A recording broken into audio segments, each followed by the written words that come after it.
Le 20 août 1960, le Sénégal accède à l'indépendance. Dans les rues de Dakar, les drapeaux vert-jaune-rouge flottent au vent, portés par l'enthousiasme d'un peuple qui écrit une nouvelle page de son histoire. Dans cette effervescence naissante, une idée germe. Et si le football devenait l'étendard de cette jeunesse libre? Très vite, la Fédération sénégalaise de football, FSF, voit le jour. Les terrains sablonneux des quartiers populaires deviennent les premières arènes où se forgent des talents bruts. Les clubs mythiques comme le Jaraaf de Dakar, l'US Gorée et la Jeanne d'Arc deviennent des viviers de joueurs qui, un jour, porteront le vert de la nation. Le 31 décembre 1961, une date à marquer d'une pierre blanche. Le Sénégal dispute son tout premier match officiel face au Dahomey, actuel Bénin. Ce n'est pas tant le résultat qui compte, mais l'émotion. Un pays entier découvre le frisson d'une équipe qui joue pour lui, pour son honneur. Dans les années 1960, le Sénégal fait ses débuts en Coupe d'Afrique des Nations, CAN. En 1965, à Tunis, l'équipe décroche une inattendue 4e place, un exploit pour une nation encore en construction. Mais les décennies suivantes seront plus rudes. Qualifications manquées, élimination précoce, manque d'infrastructures. Pourtant, l'amour du football grandit. Chaque ruelle devient un terrain improvisé. Chaque enfant rêve de devenir le héros qui unira le pays. Les années 1980 marquent un tournant. La passion se structure. Des entraîneurs plus expérimentés arrivent, les clubs locaux se professionnalisent. Le football sénégalais commence à se faire entendre sur la scène ouest-africaine. En 1990, à Alger, le Sénégal atteint une nouvelle fois la demi-finale de la CAN, terminant 4e. Ce résultat, bien que modeste, est un signe.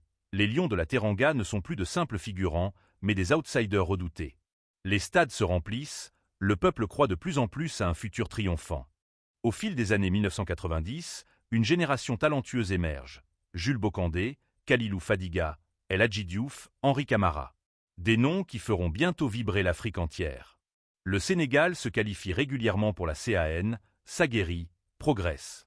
Pourtant, la consécration se fait attendre. Les éliminations en quart ou en demi-finale deviennent une frustration récurrente.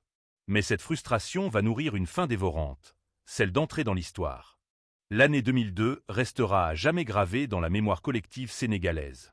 Tout commence au Mali, lors de la CAN.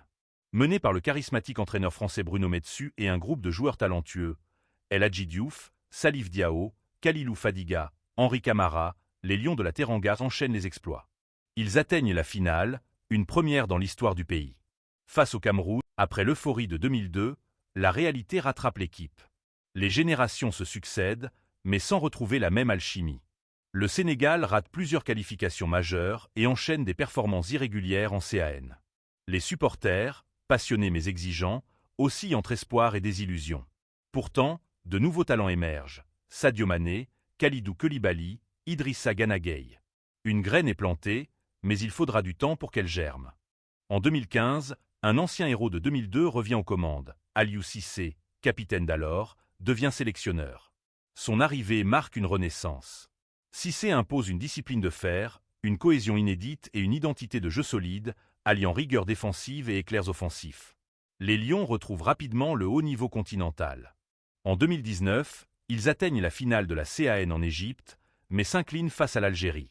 Une nouvelle désillusion, mais cette fois, elle nourrit la soif de victoire. Le 6 février 2022, CAN 2021 reporté à cause du Covid, l'histoire s'écrit à Yaoundé, Cameroun. Le Sénégal affronte l'Égypte en finale. 120 minutes d'un combat acharné ne suffisent pas à départager les deux géants. Tout se joue au tir au but. Sadio Mané s'avance, le pays retient son souffle. Il frappe. Pat. Le Sénégal devient champion d'Afrique pour la première fois de son histoire. Dans les rues de Dakar, c'est une marée humaine. Des millions de personnes dansent, chantent, pleurent de joie. Les Lions ont enfin conquis leur trône. Le Sénégal s'affirme comme une puissance mondiale.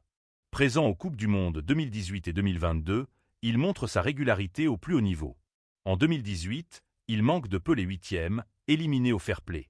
En 2022, il atteint les huitièmes, s'inclinant face à l'Angleterre, mais avec honneur. Le pays ne cesse de progresser, porté par une génération dorée, Mané, Koulibaly, Mendy, Dia. En 2023, le Sénégal remporte le championnat d'Afrique des Nations, CHAN, compétition réservée aux joueurs locaux. Ce triomphe confirme la richesse du vivier sénégalais. En mars 2025, l'équipe enchaîne une série historique.